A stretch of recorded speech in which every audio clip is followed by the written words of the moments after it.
Ladies and gentlemen, unlike most YouTubers, I'll admit when I'm wrong, and I certainly was wrong after reading this article, and after doing a little research, I found out really quickly there is more to this article, and any article for that matter, that meets the eye. But before we get into it, I just want to say good evening, ladies and gentlemen.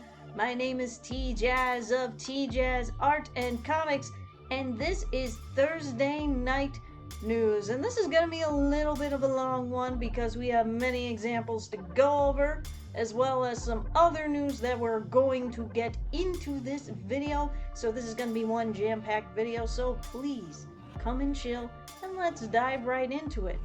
Court rejects fair use claim, orders YouTube to unmask anime recap channels. A California federal court has ordered YouTube to unmask 3 popular South Korean creators of anime recap channels. The creators file a motion to squash the DMCA subpoena requested by Japanese publisher Kodansha, but the court rejected the fair use claim, which is now under appeal. Japanese publishing giant Kodansha is known for responding aggressively to copyright infringers, including creators who share narrated recaps of its content on YouTube. Now, what does that mean, narrated content? Well, that means when somebody takes a clip of an episode or a TV show, and instead of writing a summary about it, giving everybody the gist, they'll narrate the entire episode with no commentary whatsoever. And that is a big no-no to YouTube. There's going to be more explained here in the article. These channels are highly popular and generate many millions of views. While they only use clips from the animated shows, often with narration and commentary, the publisher equates it to privacy.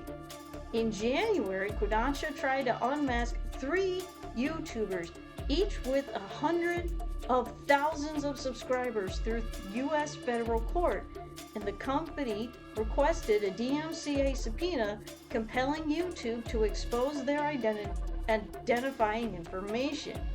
These subpoenas are often mere formally and needed signature of a court clerk to be issued. However, in this case, YouTube could not simply hand over the requested information, as 3 of the targeted YouTubers filed a motion to squash.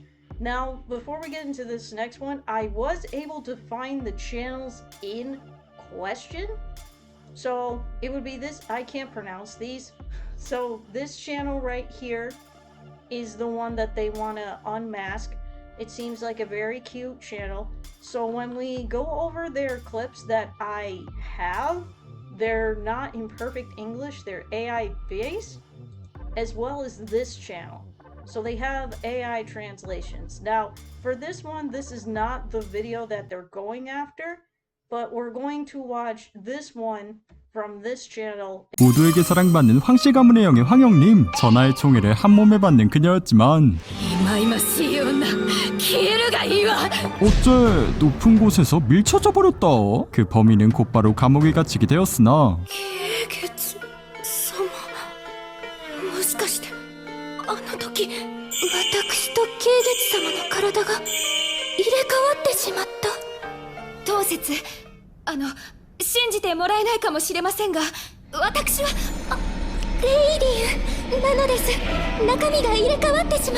어째 몸이 바뀌었다는 말이 나오지가 않았고, 둘만 아는 것을 얘기해 몸이 바뀌었다고 주장하려 했지만 お黙り。この少年の腐りきった悪女め。数日前にレイリン様の日記が盗まれたことはすでに承知している。私日記なんて書いたこともないですけれど。日記を読んで言動を真似ればレイリン様になれるとでも思ったか。勘違いも甚だしい。本人ですのに。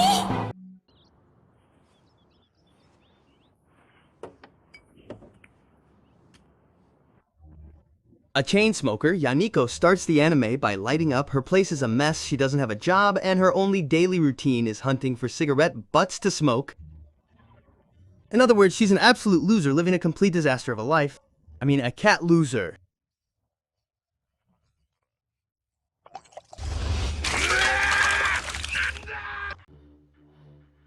And now you can see why Kodansha wants these channels to be investigated or at least revealed.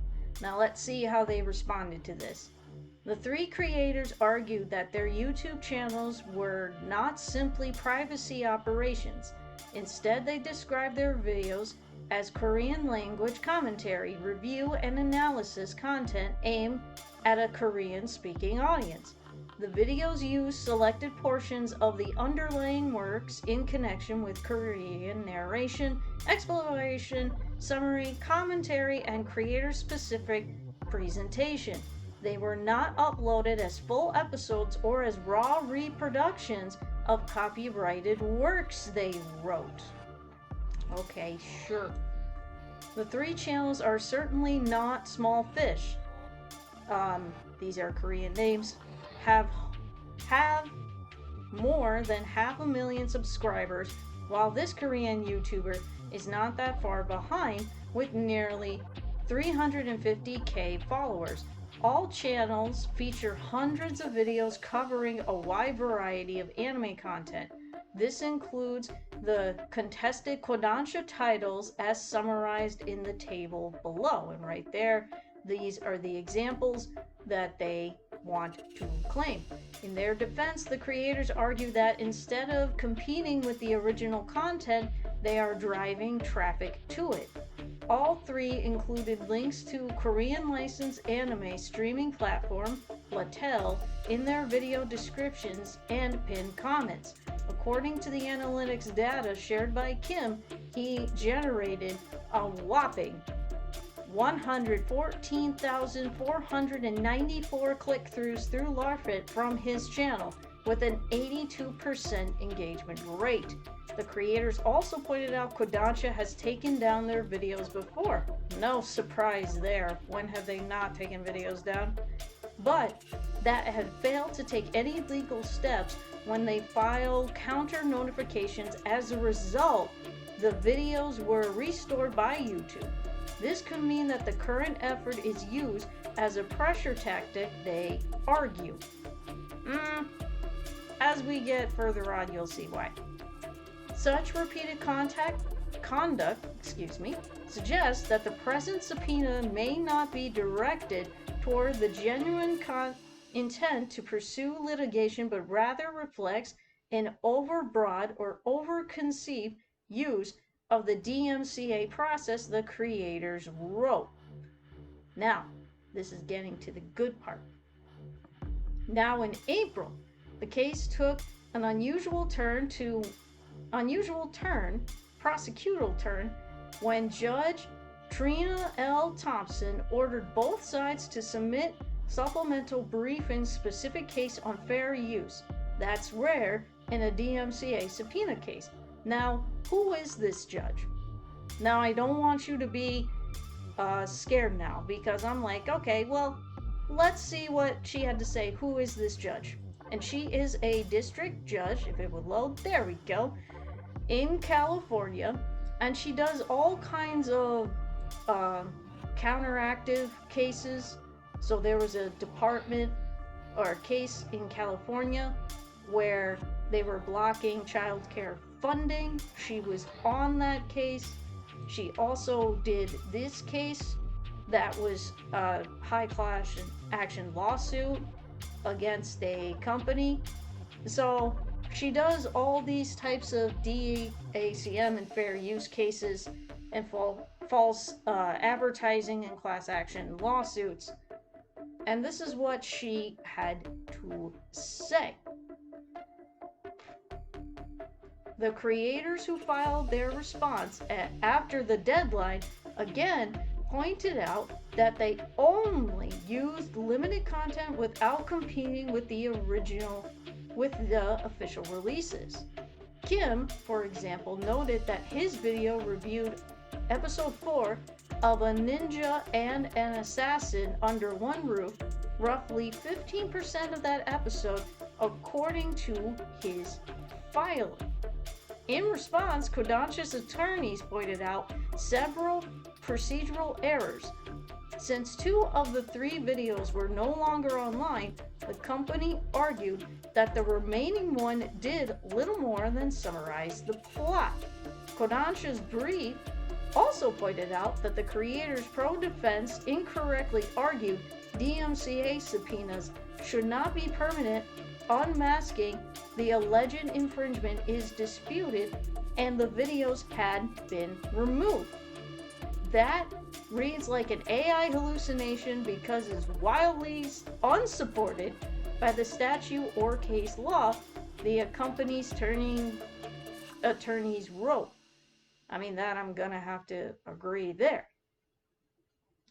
Now, this is back in July, and she denied their motion to squash, basically, and she pointed out this case. Now, what is Barnes versus YouTube? Well, if you take a look here, in this open document right here, it was a court case back of February of this year, I believe is the date on it, and it was a similar issue. Basically, an author came out against another YouTube creator because they found that in that video, the YouTube creator and the channel in question was narrating his excerpts from the book, claiming it as his own, and plagiarizing it. And this is the case. If you want to take a look at this doc, I will leave a link in the description for sure. But it's not that long, and I thought it was pretty compelling to the argument, as this article will state later on. So, Thompson pointed out to Barnes versus YouTube a similar ruling from the same court in February, where a channel that narrated chapters of copyright books was denied the same fair use protection. The 2 rulings in a short time span suggest the court is skeptical towards the narration and recap video format. Regarding the broader market effect, Thompson held that even when the fictional impact of the YouTuber's videos is not substantial, the copyright owner's exclusive right to produce the work is enough to weigh against a fair use finding. So overall, the case is still going on. They are still making videos, and as of right now, their channels have not been taken down. If you want to take a look at this article, I will also link this article in the description. But I don't know, guys. It seems to me that they are over narrating the episode. I mean, it's very hard for me to come to a positive conclusion because they don't speak English. Now, if they spoke English, it would be a little easier to me. And I don't always trust AI translations that well because the AI can go very, very rogue. So, I don't know, guys. I think you're gonna have to call this one in the comments for sure. But I do know one thing is for sure. Crunchyroll just can't catch a freaking break, guys. When can they ever catch a break? I mean, seriously. And now, it's getting a lot worse. So if you don't know, last month, they decided that their store was only going to be for their subscribers only. So you either had to be, even under the regular fan, you couldn't get access to the store. You have to be a mega fan or super fan in order to access the store. And that's just the store. But now, to the shock of no one, as of yesterday, Crunchyroll is removing all of their physical media, mangas, and light novels. Why am I not surprised? Are you? It's like they're all meeting the UN's 2030 deadline. Let's get into this one. The Crunchyroll store has updated on Tuesday that it no longer lists physical manga or light novels for sale. Other physical books for Korean manhwa and Chinese demel, sorry if I butchered that, titles are no longer listed for sale. An ANN reached out to Crunchyroll for clarification, but Crunchyroll declined to respond. Classic, classic, classic. Crunchyroll announced in July that it would change the Crunchyroll store in August to be exclusive for the company's Mega and Ultimate Fan subscription tiers. The updated store features curated drops, Crunchyroll exclusive merch, as well as select collectibles, Blu-ray discs, and apparel. So yeah, you're gonna have to go to Amazon or go to Shein and dig through all those AI t-shirts now. It just gets better. Prior to the update, select items on the Crunchyroll store were designed as final sale. In addition, returns or refunds for those final sale items would only be accepted if the product was damaged or defective. This redirection appeal only to final sale items and not to all items on the Crunchyroll store. Open orders will continue process and ship, including those released after the store transitions. The company stopped accepting Crunchyroll store gift cards until August 14th. In addition, existing benefits for store discounts with Mega Fan and Ultimate Fan memberships ended on the same day. And as we know, back in 2020, Right Stuff was acquired by Crunchyroll, and of course, not too long ago, they increased their prices. Oh, fun.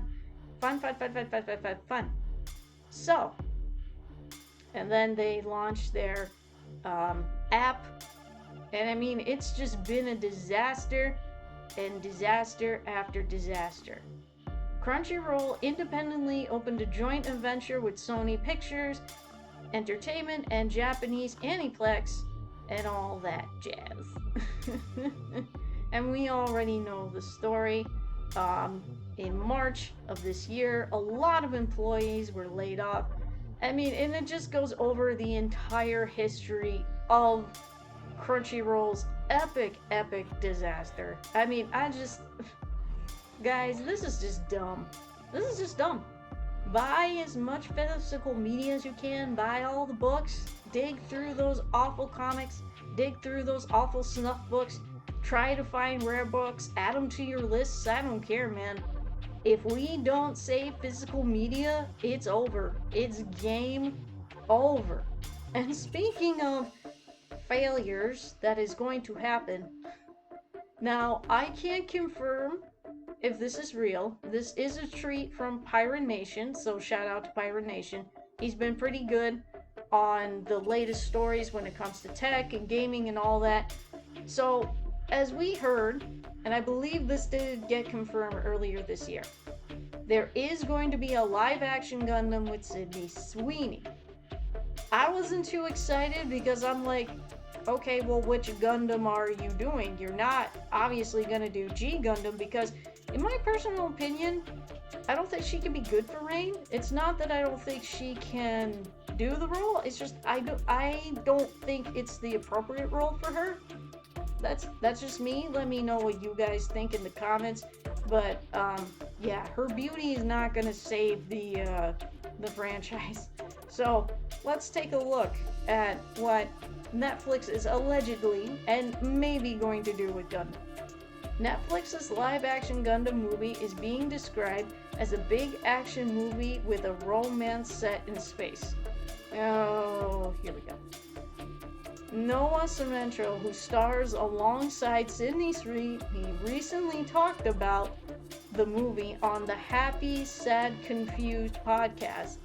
He called it a big romance in space movie, described as a non-Shakespearean Romeo and Juliet in space. Okay, FYI, that's not what Gundam's about. It's about fighting robots. Okay? You get the boy who bumps into the mech, who climbs into the mech, becomes one with his mech, and then off he goes into space in his adventures. That's the entire gist, okay? If you do get arcs with romance in it, so be it. So be it. But it's not a Romeo and Juliet. Okay? It's not a Romeo and Juliet by a long shot. Semenko also confirmed that the movie takes place in a universal century, the main timeline used by many classic Gundam shows and movies. The story could involve two people on opposite sides of a major war with their relationship caught in the... No. So they're not even following an arc at all. Gosh, I don't like this at all. I don't like this at all. And of course, who better to respond to this than the man, the myth, the legend himself? It's the Gundam, and this was his top comment. Netflix loves using Noah in a shitty love story that makes girls growing up in the mid 2010s would watch. I have a feeling this movie will hurt my soul. It's hurting my soul too, just hearing it. Like, if I were a director, I'd be like, one, this is a shonen, so we need lots of men. Okay, I don't care if the Karens or the Kaylas get mad at me. It's a male IP, make it more towards males. Okay? And second, we need to pick which Gundam to do. Are we doing Gundam Seed?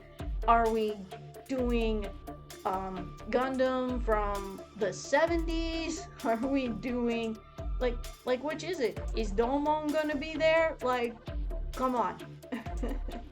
AKA G Gundam, like, come on.